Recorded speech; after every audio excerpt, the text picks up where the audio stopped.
we're in the last 2 weeks. We're going to talk about the last 54 weeks. Here's some of the ones that some other folks said. Rob said optimistic. We got collapsing, accommodating, partner, bureaucratic, complex. A lot of that. Fair. That's a big one, Richard. Not sure. Wasteful. There you go.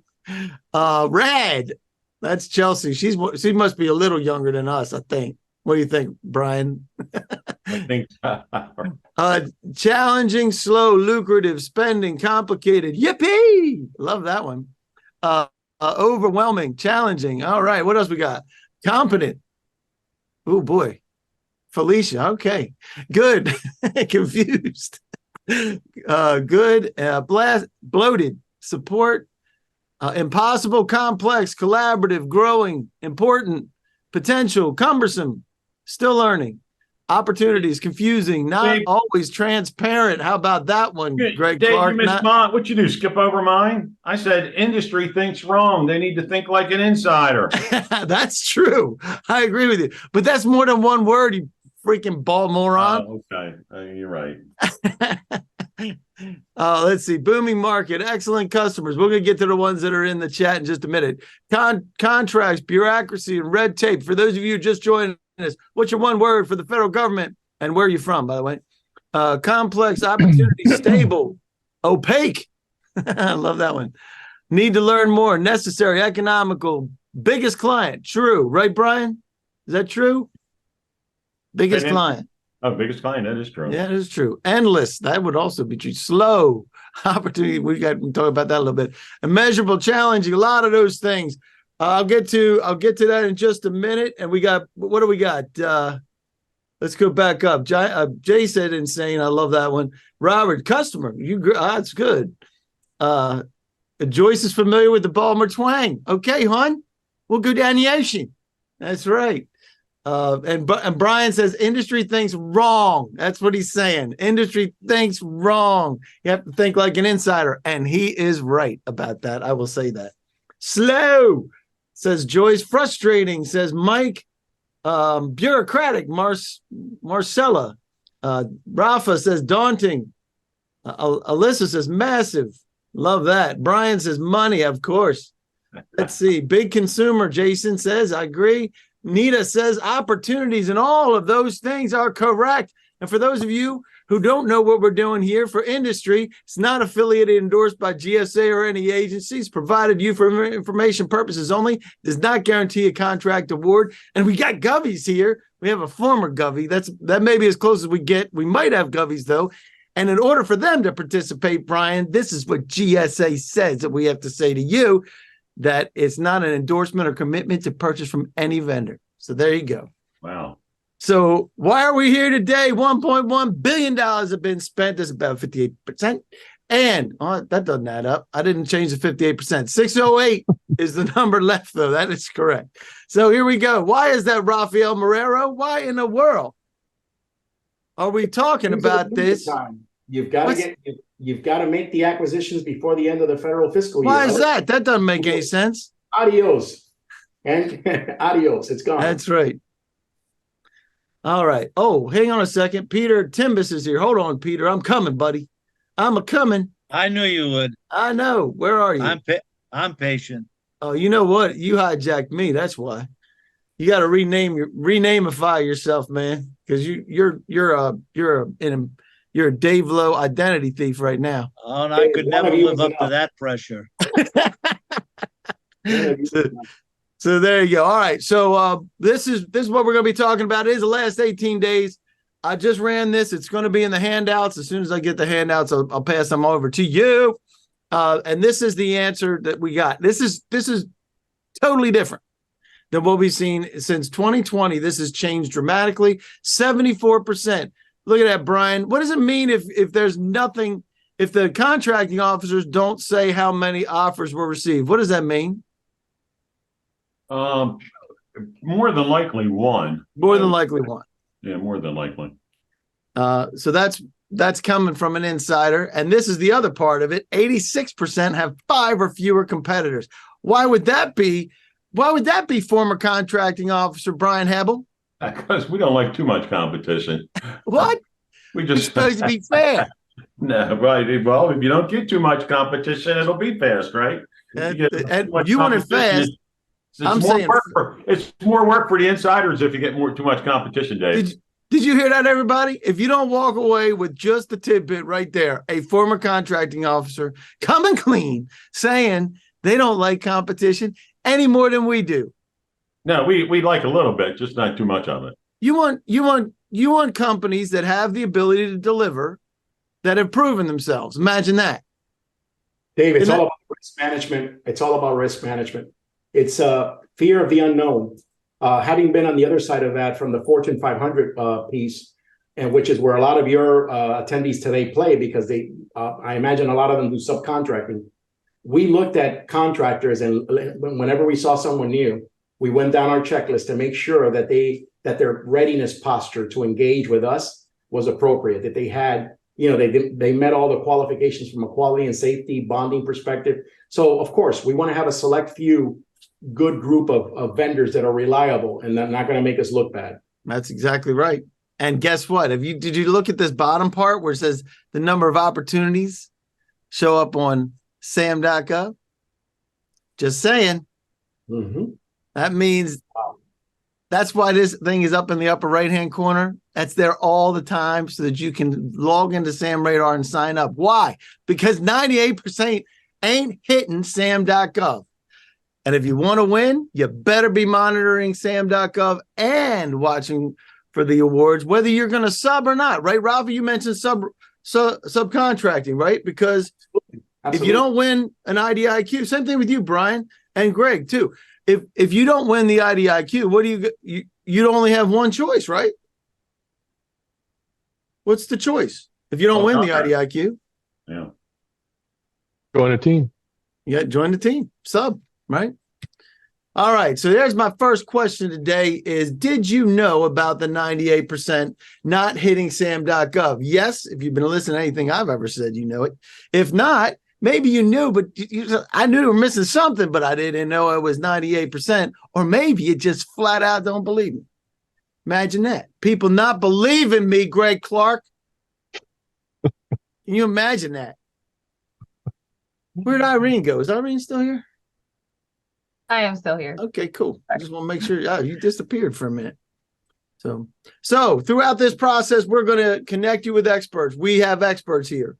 I'm going to introduce them in just a minute and what they do and how they can help you. Because guess what? The sponsors and the partners are here because none of us can do this alone. Am I right, Irene? Can any of us do this by ourselves? Absolutely not. Absolutely not. There you go. So and I'm going to introduce everybody real quick because everybody's going to get a chance to throw in throughout today. Rafael Marrero and company. He is the doctor. He is the colonel. And he is the Telly Award winner. Pick that bad boy up again. Show everybody. Forgive me while I shine this up for a second. He is that is legit. That's a Telly Award that he won.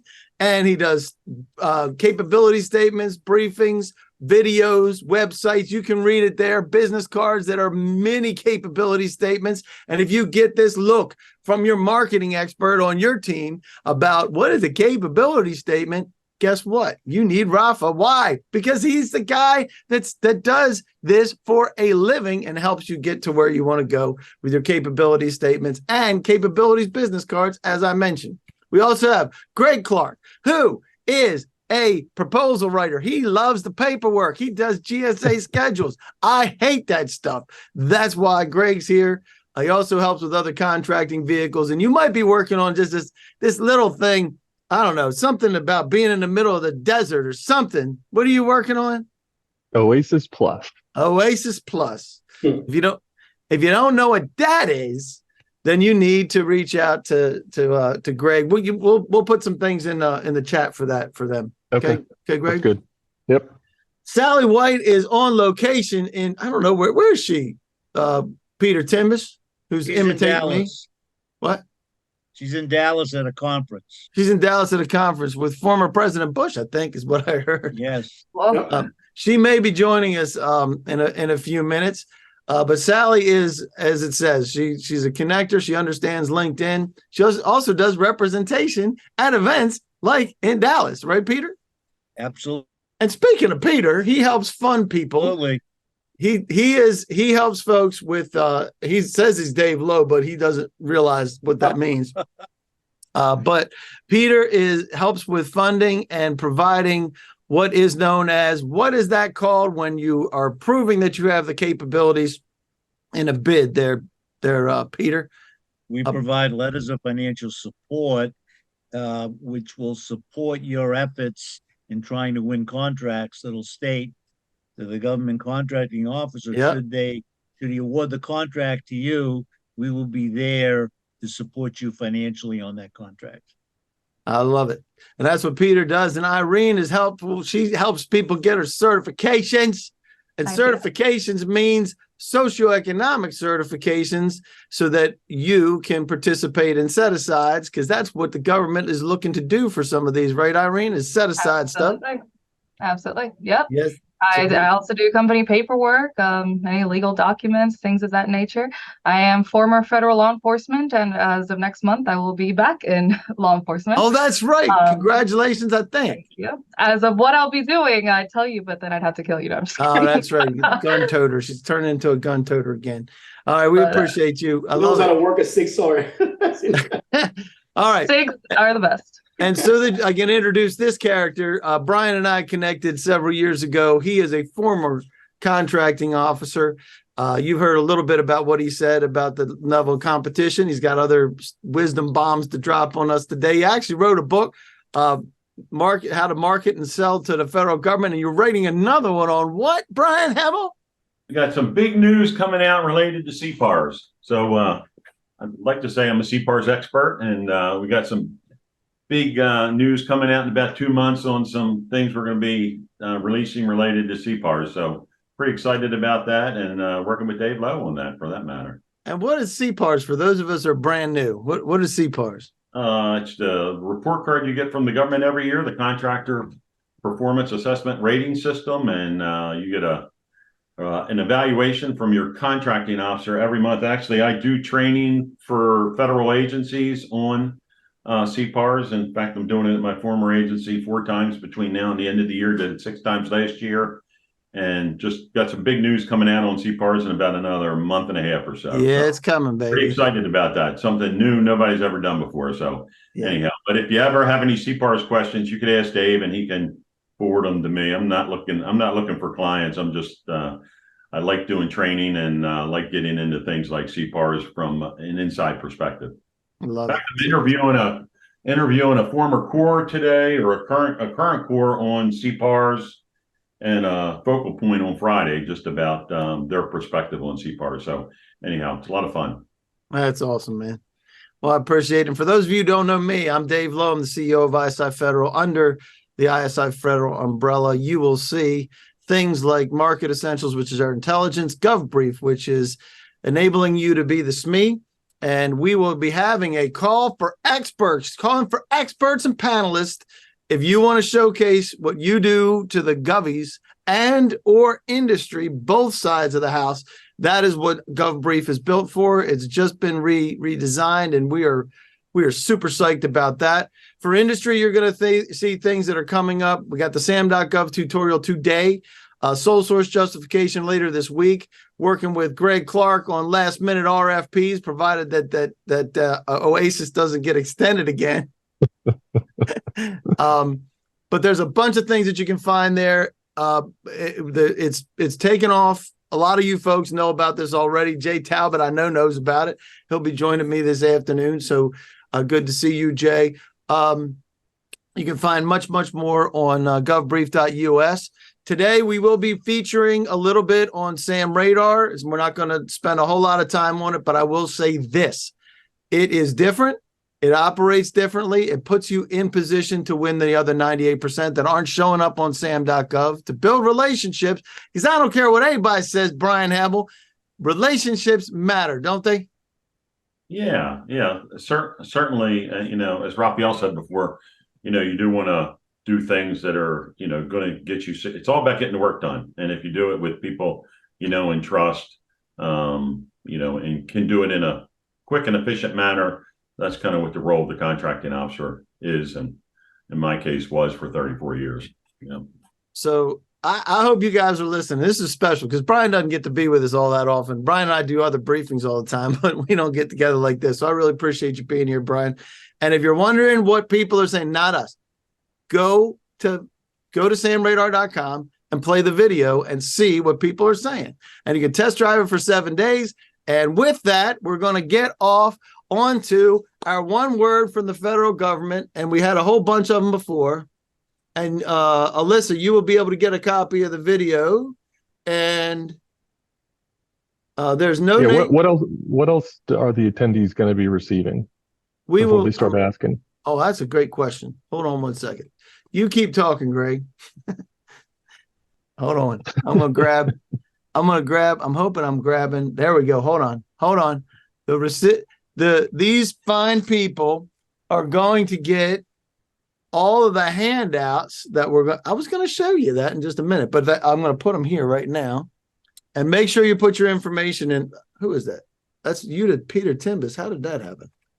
Hang on a second, Peter. I'm all over. I know. All right, there we go. All right, so those are the handouts you're going to get today.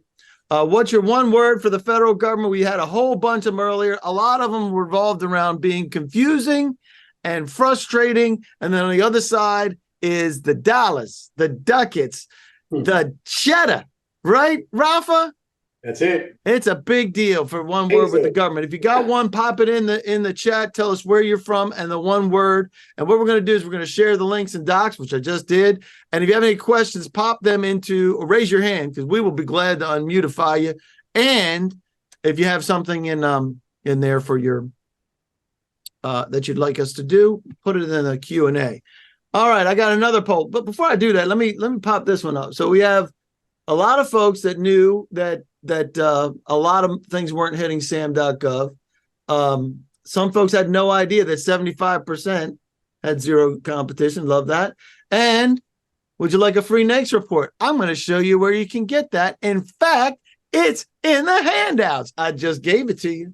So there you go. You have it right now, whether you want it or not. It's in the handouts. And I'm going to pop that in one more time for everybody to see, because in those handouts, you'll find, hang on a sec. Let me resume my share.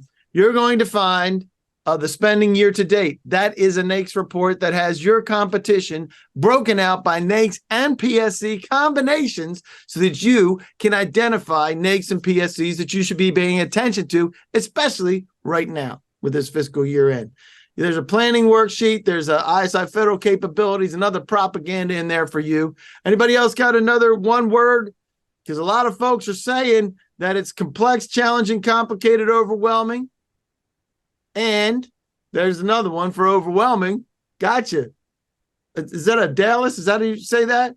And then important, rad, yippee, and potential.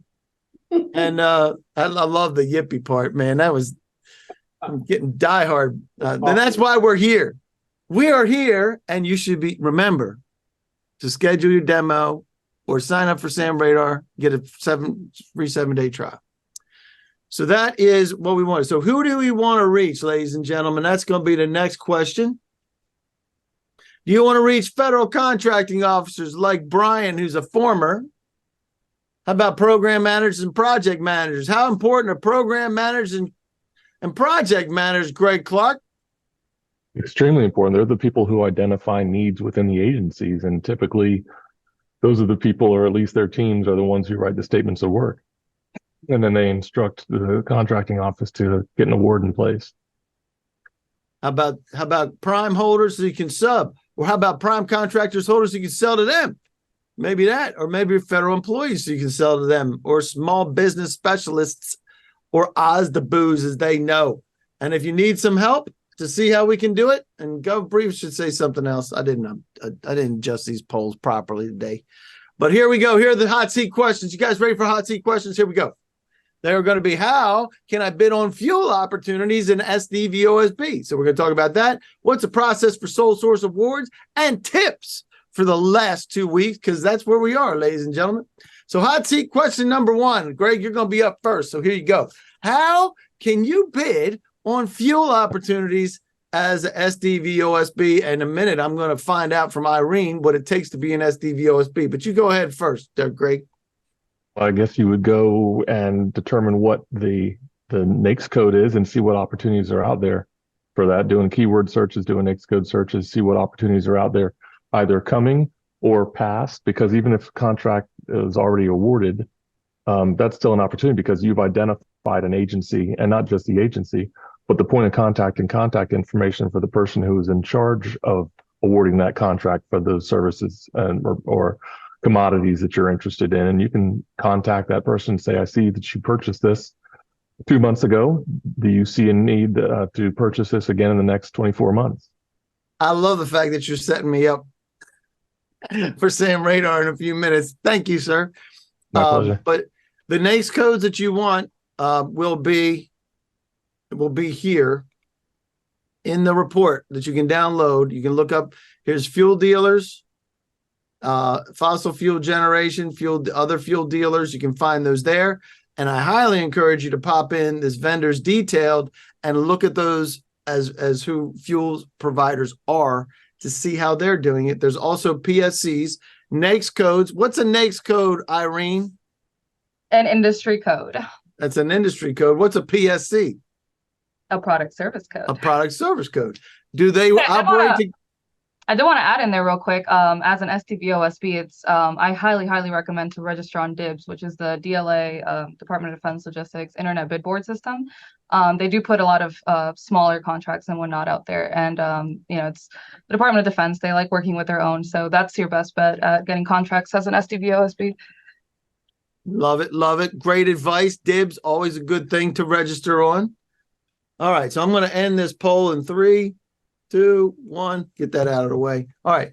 What I did is I pulled up here in PSC. So the NAICS codes, here's your NAICS codes that you want to be searching under, and here's your PSCs. These are what you're going to put into SAM.gov as your search criteria, right? Right, Brian Hebel? That's where you would put it. If you're going to advertise it, how would you advertise for fuel? Not that you would buy fuel at CMS. Well, that's a good question, but I guess it depends on how the agency buys. It's kind of funny. I just had a guy contact me about that took some of my training, and he was looking to buy beef. He was trying to figure out which agency buys beef. So I just said, oh well, I'll do a little searching for you and try to help him. And I found out that like DLA is buying all the beef, which Irene, you were just saying before. But and DECA, Defense Commissary Agency, and both of those, right? Yeah, which I have no idea. But how about the National Park Service to feed the animals? Huh? Yeah, but to make a long story short, Dave, I don't care about NAICS codes. I was a contracting officer. We don't get any training on NAICS codes. I don't really care. Is that right? We just, I was buying services and we never get any training on it. We just pick one and put it in there. So maybe for gas, it's pretty. You mean to tell me that you were picking NAICS codes? Contracting officer about NAICS codes because they're not going to know anything about them. I really don't care about them. Wow. And does that's actually surprising to me, and because that's what they tell us, right, Irene? When you go and you meet with the OSDBU, what are they going to say to you? What are your NAICS codes? What are your NAICS codes? I challenge anybody to find a contracting officer who's got training on NAICS codes. I don't know why. Brian, I know why they don't get trained on NAICS codes, because they use PSC codes to find. No, there is no training on PSC codes either. I'm not saying training. Yeah, which is actually how your CPARs are selected. They go in and put in product service codes in the FPDS for they pick one, but that's actually makes a determination of whether you get a CPARs or not.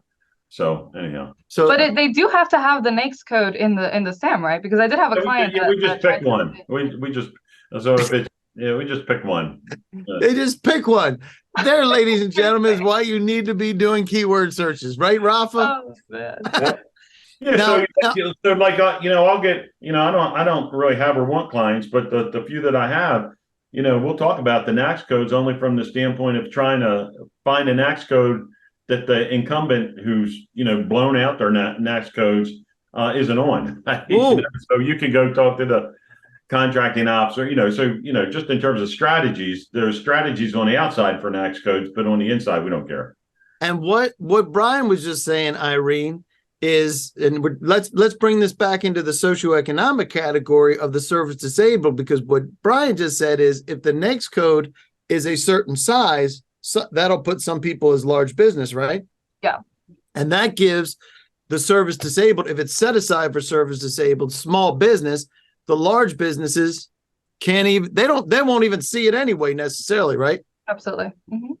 So what does it take to be an SDV OSB? Tell us real quick about that. Well, you have to have a DD 214, an honorable discharge, your honorable discharge paperwork. The company has to be owned 51% at least, own and run. So this veteran has to be the majority owner, has to be the highest compensated. And there can't be any supermajority voting or anything like that in your bylaws, your operating agreement. Basically, they have full control of the company. And in the case of service disabled, then they have to have a disability rating of at least 10% from the VA. There it was, ladies and gentlemen, 42.5 seconds. Everything you need to know about being an SDV OSB. I love Thanks that. for coming to my TED Talk. That's what she does for a living. Can you tell? So, Rafa, you were mentioning, so you no matter what, I mean, I do know some contracting officers, contrary to Brian Hebel's popular opinion that they don't, because they will ask for it. But I think that sometimes they're just asking for that just to see whether you're even prepared to do business with them, right? You got to at least look the part, right? We have to look at it from a business standpoint, right? Let's get away from these absolute declarations. Let's talk about reality. The reality is that if NAICS codes challenges were not one of the main reasons for protests, right, on awards, then I would agree with Brian. We have to part from the notion that as people responsible for a budget, we have to source vendors who are duly qualified to provide a product or service, right? Now, in the private sector, when you're a Fortune 500 company and you're managing your supply chain, you want to get vendors that are not going to go belly up, that have the financial wherewithal, that have the supply chain, that won't have any supply chain interruptions, et cetera. And that's why it's important to pick out those that are qualified. So I look at NAICS codes, I look at NIGP codes if it's state and local, right? National Institute of Government Procurement. And I look at UNSPC codes if it's United Nations Supply, product codes, right? You have to look at all these different codes in order to source, or commodity codes, in order to source vendors that are registered under those codes. Now, above and beyond that, you can't have everything on your SAM registration and DSBS profile, because I've seen people that have everything from a rocket ship to doing real estate on their profile, and that what the message that you're sending out is that you're a master of none. You're a jack of all trades. I couldn't agree more. And what you need to do is have a parent-child relationship between your NAICS codes, right? Your North American Industrial Classification System codes, and your product supply codes, because there is that relationship between parent and child. So it's really not the contracting officer's job to get smart on this. It's your job to make sure that you, as a contracting, as a potential contractor, have the necessary NAICS codes, because contrary to popular opinion, you will be sourced using these codes, right? And you will be sourced according to the services mapped and identified with these codes, right? So, and listen, I deal with this all day because I work with capabilities marketing materials. And I can tell you just by looking at someone's materials, if they're jacked up, if they're ready to go to market, or if they're just blowing sunshine. I can tell, because it's a corporate resume, right? I look at it and I can tell you right away if they're going to be high risk, if they're going to be trouble, or if they're worth pursuing. I love that. And I think, to your point, if you don't look like you belong, everybody knows that you don't. Everybody's in the inside knows that you don't. Say next. And so I do want to, I do want to add one thing. So I did a real quick and dirty. This is SAM.gov, some of our favorite locations to go on the interwebs.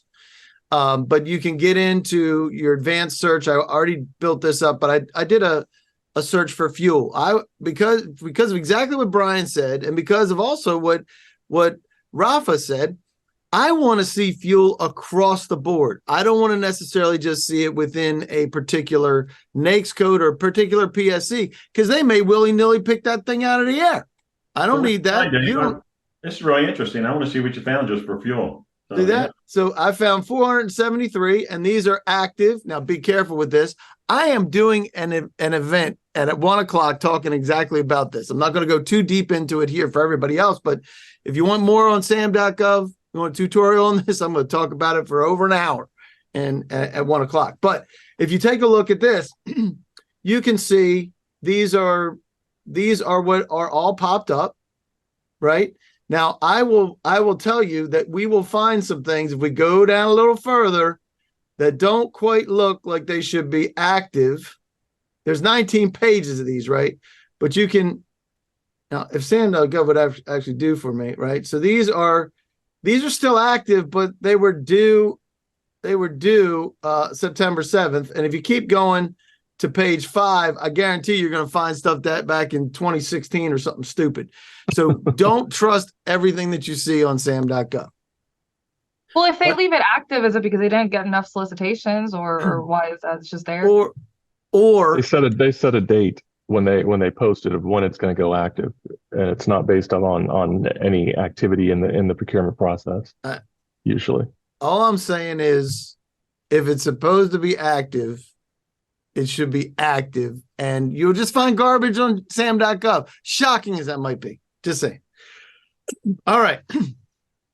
So I'm going to skip this one, but I'm going to go to this, and that is a hot seat question number 2, which is, what is a sole source? What's the process for a sole source award? All right. So before we get into this, if I can just set this up for just a minute. An award can be competed anywhere from a sole source, right, Brian, to full and open. It goes all the way across that. Is that right, Brian? Yeah. And we already showed that there's places where there's no competition. That's not even necessarily a sole source award. It is an award that doesn't have any competition. There's two different things. A sole source award is different than just only getting one offer received, right, Brian? Yeah.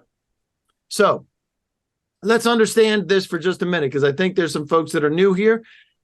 Let's talk about these folks that are involved. They're stakeholders that are involved. Now, the politicals don't get involved in the procurement process, or they shouldn't.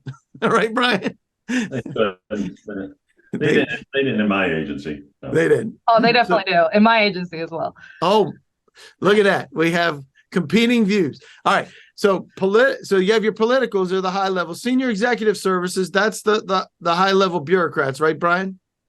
Mm-hmm. Were you an SES, or were you? No. I was a senior official, but I was not an SES.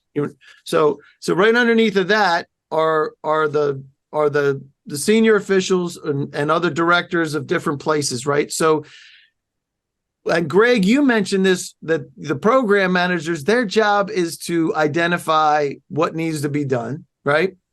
And then Brian's job is getting the contract done. You guys tracking with me on this, everybody? There's two different folks that are involved in this. Brian, and from almost everything that you did for 34 years, did you ever create a solicitation and the information did you ever manage the people? Did I ever write the statement of work? Yeah. So no, because that's not your job. Right. The program people say, Brian, I need this, right? And if you take a look at your handouts, you'll see the winnable opportunity matrix, and the things on the right-hand side there are your program manager has a requirement, throws it over the fence to contracting, because program people cannot buy anything, right, Brian? Nope. There's only one group of people that have the ability to bind the United States government in a contract with us, and that's folks like Brian, right, Brian? Yeah, the interesting part on that, Dave, is the program managers, they don't have any time frames in terms of when they send the package to the CO. So once they throw it over to the CO, I like your analogy, throw it over, then it's hurry up and get it done on the CO side. That's right. Yeah. And then you have to stress about whether there's budget, about whether your job is to herd all the cats and try to pull everything off, and why your hair gets on fire this time of year, right? No Right? hair left. That's right. You can tell. You can That's tell why what the it was mountain like. there. He's having flashbacks, And once I PTSD to September. once I retired, my hair started growing back. So this is where the opportunity comes from, right? This is what creates an opportunity. And the result of that is an award, which is what we post on Sam Radar. And I'll tell you what we're talking about, because you'll see this award. It's an amount that's awarded, and we'll see who it's awarded to. We can see the NAICS codes, whether the contracting officer cares about it or not. It's still 541611. That's like golf throwing. You would put anything in there. you put anything you want in there, which is why it's really important to pay attention to what's happening. And you'll see here the number of offers. Remember I was saying about the number of offers received is 1. This is the same kind of concepts. That could be a sole source award, or it could just be that folks like Brian have a group of people that they put it out to, and only one response comes in. Totally legal, totally legit, right, Brian? Yep. To do it. Now, I'm going to be talking about, here's a very brief plug for what's happening on Thursday at 11 a.m. I'm going to be talking about sole source awards, and not just 8A, because there's ways that those happen, and you can check that out on GovBrief.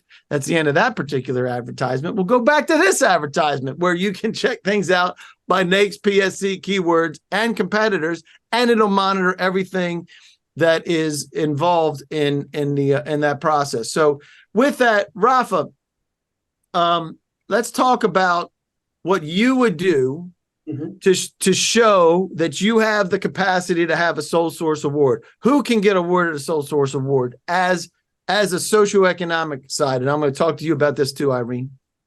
Well, I mean, if you're an 8A, right? If you're an 8A, if you're an EDWOSB, or even veteran owned, and even hub zones. I mean, basically most, if not all, special designations of socioeconomic certifications qualify for sole source awards. That's correct. Provided that you meet the criteria set aside for a sole source award justification, which is typically one of 5 criteria that are delineated. So it's submitting a proposal, and it's great at this, submitting a proposal for a sole source justification, right? I've written them before with 100%, acceptance. Now you can use the justification. You don't have to have a socioeconomic set aside for justification. That's correct. But sometimes when an agency is far behind on its goals, right, on its goaling, they will look at special designations. And if you have 2 or 3 certifications, guess what? They get double and triple credit, right? So that's right. They can check off multiple boxes. But basically, you have to demonstrate to the government that it is in their best interest to contract with your firm to provide a service or a product because you offer something unique that no one else has, or it's a benefit to the government in terms of like features and benefits, that you have something proprietary, not available by other people. And so sole source justifications are very popular now. So is OTA. They're using this as well for this kind of acquisition strategy, right? So there's 2 different types. Right. Yep. You have it. Well, there's multiple types, right, Brian? There's actually more than just 2, but if you look at socioeconomic categories, yep. Right, Irene, you help people get these certifications. That's why I'm going to rely on you for just a minute to get that by statute. If you have, it can be sole source by statute, which is where the 8A piece comes in, right? Mm-hmm. And then, or service disabled, all those can be, but as Brian, I'm going to reach out to you in just a minute, Brian, because you know a lot about this too. Tell us what it's like to get one of the other socioeconomic categories. You mentioned service disabled. What is it like to get an 8A? A cavity search? I'm just kidding. What's that? A cavity search. But no, 8A, I mean, really, it's considered the king of certifications for a reason. 8A has the highest amount of set-asides that you could possibly get. And that's why it's the hardest one to get. They really do a deep dive into your business, your financials, things that they don't do for other certifications. They have a potential for success section, whereas other certs, they just care about if you're a veteran, if you're a woman, et cetera. But this one, they really want to see that you have the potential to actually complete these contracts, that you have the financial capacity to complete these contracts. And this is different because other certifications are kind of just a piece of paper. Not even, because they don't even issue certificates, but with this one, it's really more of a program where you're supposed to have SBA people kind of hand holding you on the contract process and helping you obtain these set asides. And when you get an Business 8A, the money just development. falls from the sky, right? Absolutely. Yeah, it's just going to be right on your lap the second you look up. Do not. That was 100% sarcasm for those of you who don't know what we do here. So Brian, when you would determine, how would you determine what you were going to sole source? How would that happen? Well, of course, 8A is always, the easiest way to sole source it. But then, the FAR is going to point out what you need to have in a sole source document, but it would just depend on, what the requirement was at the agency at the time. 8A, being the easy way to go. You could do a hub zone, a service disabled sole source, but you just have to post some stuff in advance. So if a vendor came to me and they had something unique and we had a need at the agency, we'd have to jump through a couple hoops, but it's always possible to document a sole source if that company's the only one that can do it. Or if there's an urgent and compelling need, like there was COVID, that could be another reason to do I'm going to say a sole source contract, where we're just going to award it to that particular vendor. So it just depends on the situation. But I would say if you did have a situation, you could talk to your program manager. I will say, Dave, the best way, in my opinion, is to get I'm going to say a sole source contract is a logical follow-on if you have an IDIQ contract. Ooh, what does that mean? Yeah. What does that mean, Brian Habel? What's a logical follow-on? Yeah. Well, if you have an IDIQ contract or a GSA schedule contract, each of those regulations allow the contracting officer to do a one-time follow-on, and it could be a base in 4 years, or it could be a base in 1 or 2 years without competition. So, I mean, that's probably one of the most overlooked processes contractors don't think about in terms of how they engage their program manager, because none of your program managers are going to know what a logical follow-on even is, much less to do it. So, that's a contract. I had somebody call me, wasn't a client, asked me, "Hey, you talk about these logical follow-ons in your training. What are they, and how do I go about doing it?" They talked to their program manager, who really wanted to get back to them. They didn't want to go out and do a competition. They didn't want to get another vendor, and they were secured a logical follow-on just by explaining it to their program manager. So if you see a logical follow-on there, it's probably going to be a 1 or a 0. Exactly. Why? And because there was no competition, it wasn't even redone. Yeah. So this is why, as we learn more about this, and that's why I love Brian, because he knows the inside, has done these, and he also knows some other secrets. We're not going to tell all the secrets here, Brian. Just going to say, but I will say this. Just to throw in on top of what everybody just said. And I'm doing this I'm doing today, the SAM.gov I'm doing today, but Thursday, if you go to govbrief.us, I'm talking exactly about this, because I have used them. I've used justification and approval language. I've sent out justification and approval language that turned into a solicitation, that turned into virtually a direct award or a sole source contract. So you can do this. And a logical follow-on is why incumbents have such an incredible advantage, especially if they know about logical follow-on. So I will say, what you got there, Greg? Irene, Jason Moore says that he heard that they stopped 8A. Great. They paused 8A. They did not stop 8A. So it's currently in a pause because they're going through a restructure of the application to comply with the federal ruling from July 29th, basically stating that using a presumption of disadvantage was no longer allowed. So now, regardless of race, ethnicity, whatever, you still have to provide a letter of saying how you've been socially disadvantaged in your life. So that's really the only change.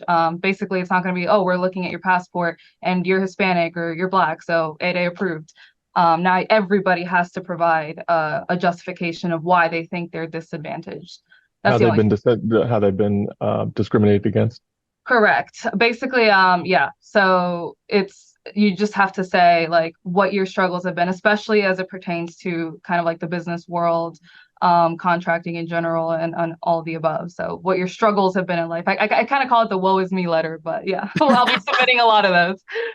You're in a lot of woe is me. I was actually surprised that I met a lady who owns a construction company, and she's white, and her company's 8A. And I said, "How did you get 8A?" She said, "Well, I've been discriminated because the construction industry is a man's industry, and I was discriminated because I'm a female."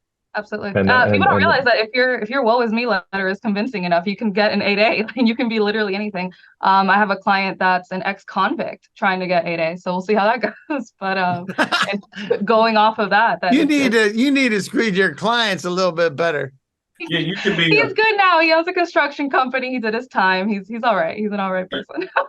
Somebody who's Italian, LGBTQ, got an 8A from being in that category a couple of years ago, actually. I think you're going to see a lot of that, right? Where we're seeing some especially in light of that decision. Mm-hmm. It's funny you said that because Steve Kennedy from Dirt, who I featured earlier with the Sam Radar, he's on the Sam Radar website. He sent that to me today. He said, "What do you think of this?" And I said, "Well, I don't know enough about it." And here we are talking about it. So I appreciate it very much. And then Aisha's asking, let me do this. I'm gonna ask a question real quick. Do you get paid for researching buyers? No, I get paid when I freaking sell something. Or are you a data nerd? And then secondarily, do you make more than $22 an hour? And I am setting you up. I will tell you that right now. So, and the reason why I do want to go back to the 8A thing in just a minute. You can check out this. This is all about Sam Radar, because if you don't get paid for paying research, or if you make more than $22 an hour, or want to make more than $22 an hour, I know Rafa. He doesn't make. What do you bet? About $3.50. Yeah, I'll work for Cuban coffee at this point. So there you are. And if you're not, so you can check out samradar.com there. We're going to get into the upcoming tips just a second. If you have any questions, pop them in there. We have one from Aisha. If there's one response and the officer doesn't feel the vendor is fit, what's the probability of competing it? What is that? What do you think, Brian Hebel? Well, I mean, the problem with recompeting is always, I mean, at least where I worked, it was a lot of service contracts that were based in 4 options, and the amount of time it takes to recompete, generally from the time the program office starts putting the package together to the time, it's going to be 9 months, and I'm talking about, before it even gets put on GSA schedule or FedBiz Ops or wherever. So if they're gonna, if they don't like a vendor, they're gonna do what they can to try to get the vendor to do the job the best they can. And they're just going to threaten them with their CPARs. But it's very difficult to go out and recompete a procurement, because then you get protests. You might be talking like CIOS before. It might be talking a year and a half before you could award it new to somebody. So I'm not sure if that answered the question or not, Dave. I don't know for sure either. I just think with Aisha, if you're not convinced that the contractor can do the job, you're not going to award that contract. Yeah, you haven't made your case, as a contractor, if that's the case, right? You haven't presented your capabilities or a good solution worthy of the contracting officer awarding you the business. That's correct. Yeah, well, if you're an 8A, let's okay. I mean, if you already have a contract, it's really difficult for us to get rid of somebody just in terms of recompeting. But if you're an 8A, like in my case, and we at the time we didn't have good agency forecast, although I knew what I was going to be buying. If I had an 8A, if I had an 8A requirement in my division, and I would meet with contractors like 2 a week, I was a little bit different from that standpoint. and they came in and their capabilities matched what was on my forecast, I'd send them over to meet the program people, right? Because if it's 8A and it's, it's less than $4 million or $4.5 million, we just pick who we want, So from that standpoint, if they came in, we just pick who we want. I was hoping that when Aisha's question came in, if the contracting officer only gets one proposal and the vendor's unfit, I was hoping that Brian's answer would be 100%. Absolutely, we won't award that contract to this company that we feel is unfit. So, no, we wouldn't. No, in terms of, we're talking lots of different things. But if it was an 8A, you're going to get a proposal. But if the 8A looked like they couldn't do it, we just pick somebody else. But we could, if it's an 8A, we could talk to 4 or 5 vendors, have them come in and just talk with them and pick the one we want, and then say, submit us a proposal from that. I'm going to throw in on that as to say, if you put it out there, and it's not, and you didn't get somebody that was fit, then you would take an avenue, because you're not going to do 9 months all over again, like you said. Talking, 8A is a little bit different then, but if we had a competition and we only got one bidder and we didn't like their proposal, we're not going to award it to them. That's a fact. What you got, Rafa? I was going to say that in the case of one of the things that makes the 8A program so unique is that it's virtually impossible to challenge an 8A award once it's been made, and that explains why all the elevators are broken at my agency. But yeah, it takes the act of God, not Congress, God, to get it out of the 8A program. Yeah. You're absolutely right, Robin. Yeah, but you know what? We would turn. Once it's in there, it's stuck in the 8A program per se. But if we had a contractor wasn't performing as an 8A, we could always just end the contract and pick another 8A.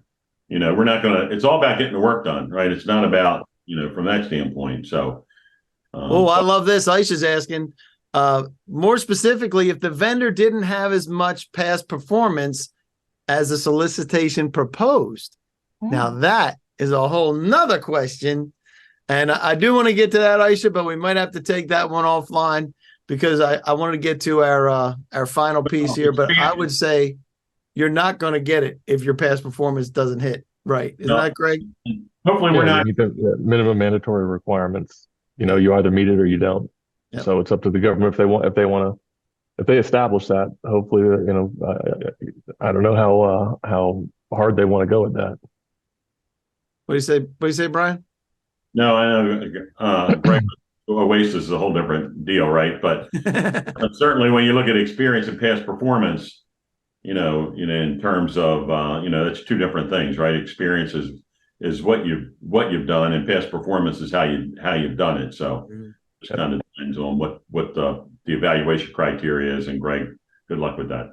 I love it. All right, here we go. Coming up, these are going to be tips. I'm going to do this real quick, and then I'm going to get you guys to throw in on any other additional tips that you would like to share. So this is what I say every year. Last 2 weeks, you got to be ready. Organize your team. Make sure that if you're going to get orders from somebody like a contracting officer like Brian might not post that thing on SAM.gov or GSA eBuy. He may just send that out to 3, 4, or 5 people. He's like, I got an award, millions of dollars. Somebody wants to take my money.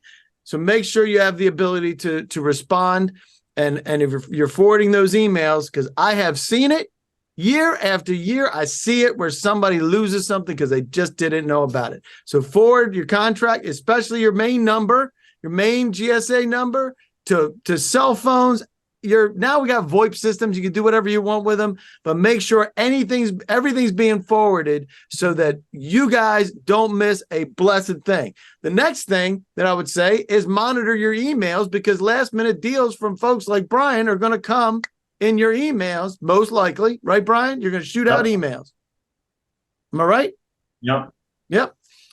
And there is minimized competition. Brian already said it. You have 3 small businesses, select GSA contract holders using BPAs to run stuff through. If you have headroom on a BPA, great. If you're the only one that's awarded on that BPA, you're the only one that's going to get it. And the same thing goes with existing IDIQs and BPA, blanket purchase agreement. Sorry. IDIQs, indefinite delivery, indefinite quantity, which these are the bigger contracts. Sometimes there's multiple awards, sometimes only one. And that's what we're after. So make sure you're checking your junk mail because stuff can get put in there, especially now. Don't ignore your junk mail. Now, the other thing that I'm going to say is monitor SAM.gov all the time. All the time. And I'll throw this in. Stop dumpster timing on SAM.gov and go to SAM Radar. So there you go. I'll add something to that. Go ahead. These things are getting, we've talked about this and we've talked about this for years. These are very abbreviated procurement processes, right? Oh, no doubt. So these awards that are being made, the awardees are sometimes having to scramble to fulfill them. So it's not only about responding to solicitations, but monitor awards and in your industry and contact the awardees because they may be scrambling to get something done because it's an abbreviated procurement process and to get on as a subcontractor. So we always talk about relationships, but it's not only relationships with agencies, it's also relationships with prime contractors who can help you get into agencies where you can then transition to a prime. Can't add any more than that. And I love the watching for the awards, and we can talk about that in a few minutes a little bit more because I'd like to expand on that. And like I said, and you mentioned this, shorter time frames. We're seeing between GSA eBuy and SAM.gov, when we get into the last week in September, 3 postings per minute because they got to spend the money. And those turnarounds are going to shrink to 24 hours. And Greg, you said you saw one when? How long? How fast a turn? It was issued on a Sunday and it was due Monday morning. Yeah. It was eBuy probably. It was not, but we won that contract though. Because maybe he knew it was coming. Just maybe he knew it was coming. Limited competition. If you want to check out, if you have a GSA contract, you can sign up for quickfuse.com. Tip 6. Believe it or not, they still use fax machines. At least that's what I heard. Oh yeah. You can And typewriters. And typewriters that are still in boxes. Yep. Why are there typewriters? Hold on. Why are there typewriters in boxes that you know for a fact? This is a direct first-hand story. This is not BS. Go ahead. The last 2 weeks, this is 2021. The last 2 weeks before the end of the fiscal year, the Bureau of Prisons decided to buy 500 typewriters just because they had to meet the budget, and so they are still there to this day, according to my friends who are still there. Still in boxes in one of our little warehouse things. They're supposed to be for the inmates to be able to get their work done or whatever, but they 500 typewriters. So if you're selling typewriters, contact the Bureau of Prisons. That's right. And as Greg said, you have to have a weekend watch. Assign your team players. Make sure they're paying attention because if you don't see it, you're not going to get it. I was working with somebody years ago, and it came in on a Sunday, due at 11 a.m. on a Monday, and they missed it. It's $225,000 too, just saying. And they were the ones who were wired for it. So when in doubt, establish redundancy across your channels. You know, if I'm not available, somebody else is getting that phone call. If I'm not paying attention to my emails, somebody else is paying attention. I will get to your questions in just a second, by the way. There's a couple of really, really good ones in there. And somebody's got their hand there's raised. There's one for Irene in the Q&A if you want to respond to that in text. Okay, fantastic. I can't see those, or they? Click on the Q&A at the bottom. So, and double check your responses. How important is to provide complete information, Greg Clark? Be blunt, probably less important right now. Okay. Everything's getting abbreviated, including the responses. I mean, you may not have time, and your options are either not to respond or put together what you can and get it over there. And if something is, if you're in the ballpark, they'll give you an opportunity to clean it up. I mean, that's not good advice overall. but everything's abbreviated. So if it's a quick turnaround time and you find out and it's due it this afternoon, put something together that addresses what they're looking for, and hopefully they'll give you an opportunity to clean it up in CRs and DRs. I love that. I love that. People that disagree with me on my own program. It's fantastic. So, and finally, tip number 10. When things are happening, we have seen this. I don't know that I don't know if you actually did this, Brian Hebel, but we have seen stuff come in after midnight, and I've heard about it. I've never seen one coming in. It's 11:59. Crying out loud! Who put this slide deck together? It's 11:59 Hawaiian time, which is 5:59 Eastern Standard Time. So, anybody got any last minute things they want to throw in about this? I do want to. Let's see. Paula said I missed the beginning of the Zoom. How did I get a replay? Because I had someone connect with me from Dubai to do business. Paula, you're blowing us off to do business? Cannot believe such a thing could possibly happen. There's the handouts in case you missed those, Paula. You get we'll get you a copy of the recording. So, Greg, I gotta ask. I'm very curious. And Brian, if you can't answer this, then yeah, don't feel obligated to. But and the reason I asked this is because, and this is all public information, there was a warden at the Bureau of Prisons who ended up in some serious trouble with the FBI. He got walked out and whatnot, and it was due to contracting fraud. So he was choosing, I guess, certain contractors and then getting kickbacks from them. And one of them was actually an inmate's company. So that's how he got caught on that. And again, this is all public information, but I'm just curious, how much pull do the agency directors actually have with the contracting officer? Like, how does something like this happen? Boy, that's a good question, because depending on the dollar size, would have to go through certain reviews. So, I mean, he could have been a lower level contracting officer, but it's just somebody who's really stupid, because the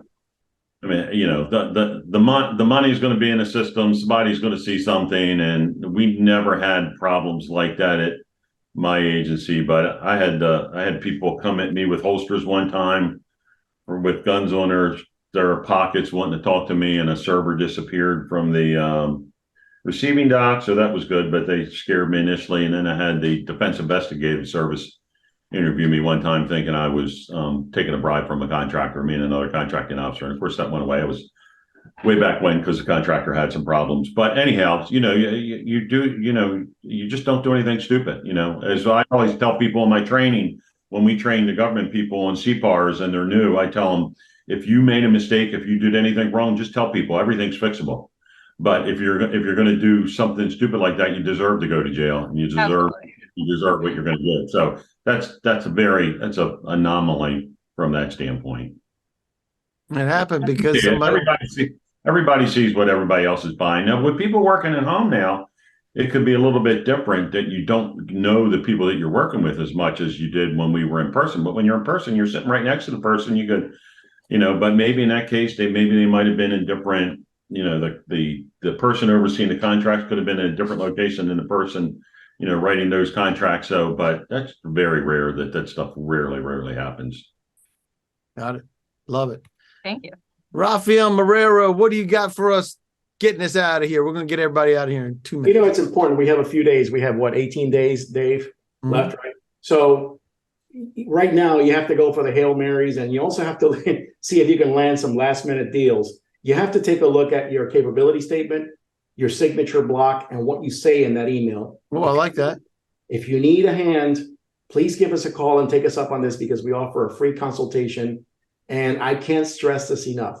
Just like a resume can help get you the interview, the right capability statement can also open that door and begin that dialogue, right? And help you. So don't misrepresent on it. Don't oversell yourself, because it can just as easily get you kicked off the top 5 list, so to speak. So give us a call. We'll really help you put together a very powerful, memorable, and high quality capability statement.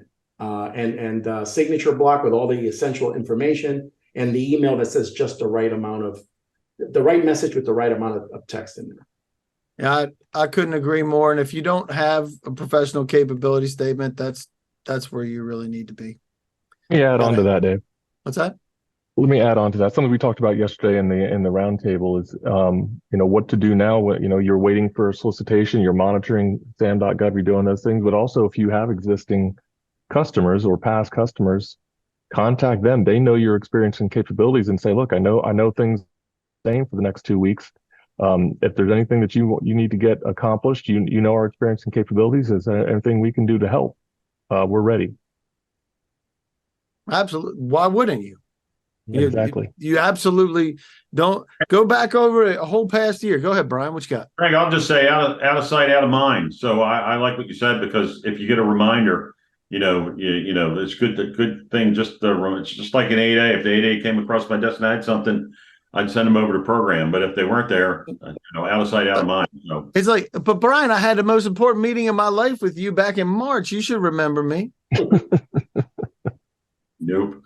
Seriously. I mean, that's what we think, when I had big meetings, they're really impactful for me, but I had 45 minutes with the head of GSA, FAS, the head. I had 45 minutes. I got together with him for lunch to thank him. This was 15 years ago. I got together with him for lunch this year. So I don't remember that meeting. Yeah. It's the most impactful meeting I ever had. You're just another schmuck 6 months later. We don't remember. That's exactly right. And Yeah. so Why do people keep calling you that? What's that? Why do people keep calling you that? A schmuck. Hey, us schmucks have to be remembered. We have the schmuck reminder thing. All right, guys, we want to get you guys out of here. And somebody's asking for contact information from Christy, saying to host and panelists, contact information. Let me go do that. So for everyone, my contact information is Dave Lowe. Actually, I'm gonna give you that in just a minute. But I'll do DLowe at isifederal.com, so at least it's in there so everybody can do that. And I do want to let everybody know we got a bunch of exciting things happening on GovBrief. Please visit there, govbrief.us. If you want to reach Govies like Brian before he exited and became one of us, then we want to help you reach those. We're calling for presenters and for clients that want to reach those folks. And otherwise, there's my information. We will see you October 10th at 11 a.m. if you want to join us again.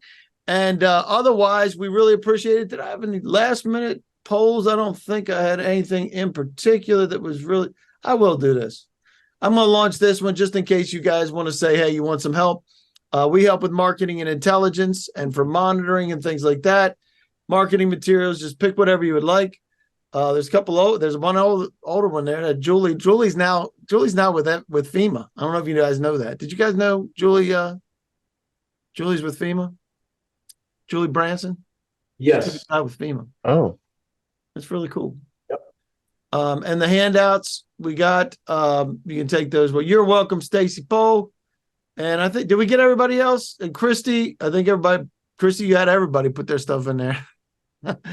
My stuff's in there.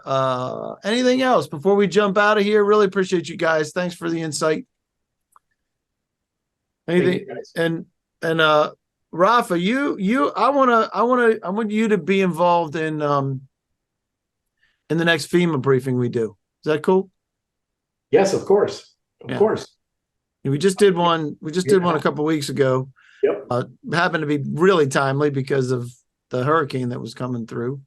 Didn't plan it that way. Plan it ahead. Right. But yeah, and Greg, you and I are going to do RFPs, provided you're not sucked in an Oasis hole, right? So, all right, guys, we're gonna keep. I'm gonna keep this open for just a minute. Any parting things that you got, Brian Hevel? I really appreciate you being here, man. Did Brian leave us? he gone. He vacated. He just blew this popsicle stand. Peter Timbus, we didn't really get a chance to highlight you that much. You've been sitting there Well, pretty that's all quiet. right. I just wanted to make a statement that don't let access to capital prevent anybody from going after any of these opportunities, Really? because we lend to the opportunity and we can get you funded in 2 to 3 business days. So don't let access to capital prevent you from moving on any opportunities. Couldn't agree more. And he can help you get 8A certified if you don't have enough capital to join 8A. Yes. Thank you, Irene. Of course. and that's one thing I would like to say is that you'll find that all these things weave together. That in order to be able to be ready to do business in certain areas, you're going to need a socioeconomic certification. You're going to need capital. You're going to need to look like you belong, and you're going to need to be able to market to people. And then after you market to people, you're going to have to respond to RFPs. Welcome to the party, pal. Absolutely. Right, Craig? Yeah, I think what we've done here is amazing. Having like a true like suite of experts, like a full coalition where we pass clients onto one another and they become fully ready to kick it into gear in the federal marketplace. And win. Yeah, we got to reconvene in Miami soon. Yes. Yes, we do. When are we doing that? How about I'm down there in October. Well, let's do that. Pork chops are on me. Pork chops. Yeah. Cuban pork chops. Oh, ask my good man here from Palm Beach County. Tell him. Model. I don't know what that means. Me neither. I'm there for the mojitos. I'll come in. We got Oh, those. God. All right, there you go. Well, I'm going to let everybody get out of here. Thank you very much for everybody that joined us, the attendees, as well as the panelists. Always love you guys. Love working with you. And anything I can do to help anybody, as always, please feel free to reach out. And then, other than that, see you next month, right? Thanks, everybody. Take care. See you guys.